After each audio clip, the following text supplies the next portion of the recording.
में ही एंट्री लेकर मंडप में बैठ जाती है। तभी फोटोग्राफर, मैडम आप थोड़ी देर के लिए अपनी शॉल हटा दीजिए, आपकी हर फोटो में शॉल आ रही है, बिना शॉल के भी हमें फोटोज लेनी है।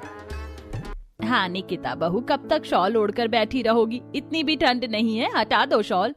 नहीं मम्मी जी, मुझे ठंड लग रही है। समधन जी, कल से इसकी थोड़ी तबीयत ठीक नहीं है, इसीलिए इसे ठंड लग रही है। फोटोग्राफर वाले भैया ऐसे ही ले लो फोटो। निकिता 1 मिनट के लिए भी अपनी शॉल नहीं हटाती। इसी तरह शादी की सारी रस्में खत्म होती हैं और निकिता विदा होकर अपने बड़े बंगले वाले ससुराल में आ जाती है, जहां ढेर सारे मेहमान निकिता पर फूल बरसाकर उसका स्वागत कर रहे होते हैं। तो वहीं निकिता अब बाहर से अपने बड़े बंगले वाले ससुराल को देखती है। अरे ये बंगला तो सच में काफी बड़ा है, फोटोज से भी ज्यादा सुंदर है ये तो। मुझे तो अभी भी यकीन नहीं हो रहा कि मैं इस बड़े बंगले की बड़ी बहू बन गई हूँ। बिल्कुल टीवी सीरियल वाली हीरोइन की फील आ रही है।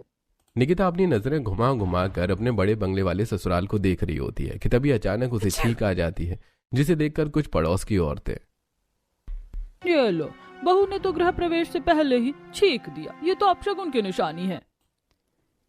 ओ आंटी, 2025 में भी 1625 वाली बातें क्यों कर रही हो? अरे सर्दी का मौसम है, आ गई होगी चीख। हाँ बीना, और नहीं तो क्या। अरे मेरी बहू तो लक्ष्मी है, लक्ष्मी। पता है जब इसका और अर्जुन का रिश्ता तय हुआ था तो उसी दिन हमें कितना बड़ा कॉन्ट्रैक्ट मिला था। तो भला मेरी बहू अपशगुन कैसे हुई? चलो अब हटो, मुझे मेरी बहू का गृह प्रवेश करना है।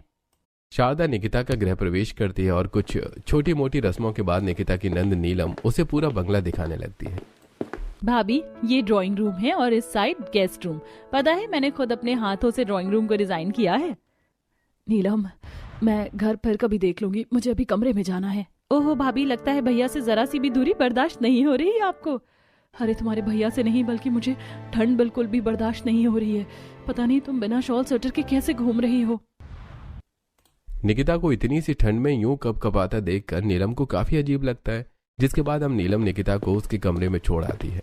निकिता शादी के जोड़े में ही 2 से 3 कंबल ओढ़ कर लेट जाती है और हीटर भी चालू कर लेती है, जिसे देख अर्जुन, अरे निकिता ये क्या, 3 कंबल और ऊपर से हीटर भी चला लिया तुमने? तबीयत तो ठीक है ना तुम्हारी? हाँ लेकिन ठंड का मौसम शुरू हो चुका है, आप भी जल्दी से कंबल में आ जाइए वरना बीमार पड़ जाएंगे। अरे मैं मर्द हूँ, मुझे इतनी सर्दी नहीं लगती है। तुम लड़कियां होती है नाजुक, लेकिन हम मर्दों का ऐसा नहीं होता है, समझी तुम? इतनी सी ठंड में निकिता को 3 कंबल और हीटर के सामने लेटा देखकर अर्जुन को काफी अजीब लगता है। तो वहीं अगले दिन निकिता नाइट ड्रेस में जब बाथरूम में नहाने के लिए जाती है तो पानी तो गर्म है लेकिन कपड़े उतारने का मन ही नहीं कर रहा है।